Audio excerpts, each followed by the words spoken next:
Mark हमेशा देर रात तक सुरक्षा की नौकरी के सुकून में सुकून पाता था।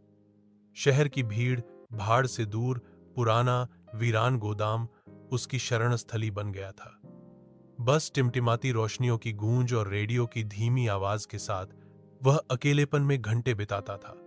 रेडियो, जो अतीत का एक धूल भरा अवशेष था, हमेशा स्थिर रहता था, कभी कभी धीमी अजीब सी बुदबुदाहट में बदल जाता था। लेकिन एक रात कुछ बदल गया। जैसे ही मार्क ने डायल एडजस्ट किया, एक स्पष्ट सिग्नल ढूंढने की कोशिश में एक आवाज स्थिरता को चीरती हुई आई। पहले तो यह धीमी थी, एक फुसफुसाहट बमुश्किल सुनाई दे रही थी, लेकिन हर गुजरते पल के साथ यह और साफ होती गई। यह फर्श के नीचे है, उसने कहा, और फिर एक बेचैन कर देने वाला सन्नाटा छा गया।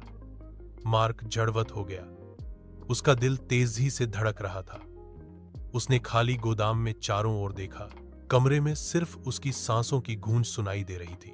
यह सोचकर कि यह सिर्फ मन का खेल है, वह अपने काम पर लौट गया। लेकिन फुसफुसाहट फिर आई, इस बार ज्यादा जोरदार। सच्चाई तुम्हारे नीचे है। यह एक ऐसी आवाज थी जिसे वह पहचान नहीं पाया। धीमी और डरावनी। जिज्ञासा ने उसे जकड़ लिया। वह गोदाम के बीचों बीच चला गया, जहां फर्श के तख्ते उम्र के साथ चरमरा रहे थे। वह घुटनों के बल बैठ गया, किसी भी गड़बड़ी के निशान की तलाश में। उसकी टॉर्च टिमटिमाई, फिर फर्श के एक ऐसे हिस्से पर पड़ी जो जगह से हटकर लग रहा था ढीला, घिसे हुए किनारों वाला। मार्क ने उसे खोला तो नीचे छिपा एक छोटा, जंग लगा धातु का डिब्बा दिखाई दिया। अंदर पुरानी तस्वीरें, पीली पड़ चुकी अखबारों की कतरने और एक चिट्ठी बड़ी सावधानी से रखी हुई थी। चिट्ठी में 1970 के दशक की एक महिला के लापता होने और उसकी लाश को इसी गोदाम के नीचे छिपाए जाने की बात लिखी थी।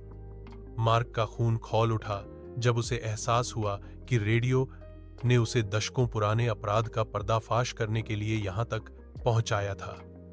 वह अनजाने में एक ऐसी कहानी का हिस्सा बन गया था जो उसकी कल्पना से कहीं ज्यादा गहरी थी।